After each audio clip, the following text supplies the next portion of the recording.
আমরা লক্ষ্য করছি যেখানে কার্জন হল কেন্দ্রিক অনেক সমস্যা আছে, কার্জন হল, মোতাহার হোসেন ভবন, তারপর হচ্ছে মোকাররম ভবন, তারপর হচ্ছে যে আমাদের যে কার্জন হল, ক্যান্টিন সংক্রান্ত থেকে শুরু করে অনেক ধরনের সমস্যা আছে যেগুলো সমাধান হচ্ছে না, ঝুলে আছে।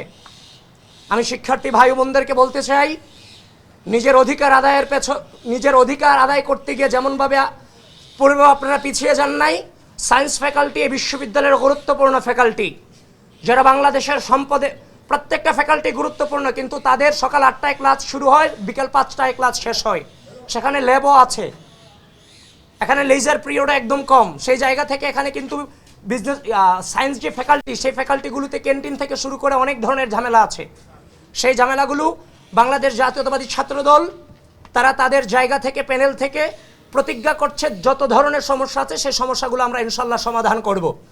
এখনও আনুষ্ঠানিক নির্বাচনী প্রচারণা শুরু হয়নি।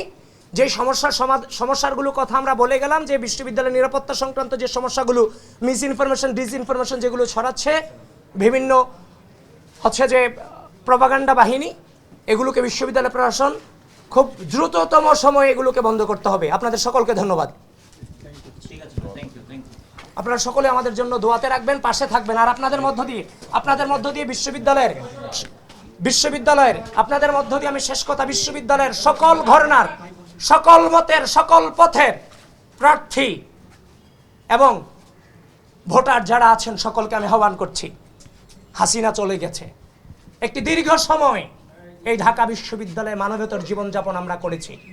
ছাত্রলীগ ছাড়া জীবনের কোনো মূল্যায়ন ছিল না, শিক্ষার্থীর কোনো মূল্যায়ন ছিল না। আমরা কিন্তু সেখান থেকে বেরিয়ে গেছি। 5 আগস্ট পরবর্তী সময়ে আমি আপনাদের মিডিয়াকে সাক্ষী রেখে বলছি, আমি আপনাদেরকে প্রশ্ন করছি, 5 আগস্ট পরবর্তী সময়ে প্রত্যেকটা ক্যাম্পাসে কারা কারা প্রপাগান্ডা ছড়িয়েছে, কারা বিভিন্ন সংগঠনগুলোকে রাজনীতি নিষিদ্ধের নামে নানান ধরনের মব তৈরি করেছে, আপনারাই কিন্তু জানেন। ঢাকা বিশ্ববিদ্যালয়ের সাধারণ শিক্ষার্থীরা এগুলো জানে। ঢাকা বিশ্ববিদ্যালয়ের সাধারণ শিক্ষার্থীদেরকে বলছি, আপনারাই সেগুলো বিচার বিশ্লেষণ করবেন। কারা 5 আগস্ট পরবর্তী সময়ে শ্রদ্ধা, স্নেহ, সহনশীলতা, সহমর্মিতাকে বৃদ্ধাঙ্গুলি দেখিয়ে বারবার কারা বিশ্ববিদ্যালয়ের মাটিতে সংঘর্ষ বাঁধানোর চেষ্টা করেছে এবং কি বিশৃঙ্খল পরিস্থিতি সৃষ্টি করার চেষ্টা করেছে। শুধুমাত্র আমি বলবো, ওপেনলি বলার প্রয়োজন না, আপনি আপনার বিবেককে প্রশ্ন করেন, আপনি উত্তর পেয়ে যাবেন। সুতরাং যারা বিশৃঙ্খলা সৃষ্টি করতে চায়, আমি আপনাদের সকলকে উদাত্ত আহ্বান জানাচ্ছি, ঢাকা বিশ্ববিদ্যালয়ের মাটিতে ছাত্র রাজনীতি কিংবা আমাদের প্রত্যেকের অবস্থান হবে শ্রদ্ধা এবং স্নেহের সমন্বয়। আমাদের টার্গেট থাকবে একটাই, পড়াশোনা, গবেষণা, সহশিক্ষা, ব্যক্তিত্ব সম্পন্ন এবং দেশপ্রেমিক হিসেবে গড়ে তোলা। এজন্য সকলকে আহ্বান করছি, কেউ কারো পিছনে না লেগে ওপেনলি রাজনীতি করেন, আপনার প্রতিপক্ষকে রাজনৈতিকভাবে মোকাবেলা করেন।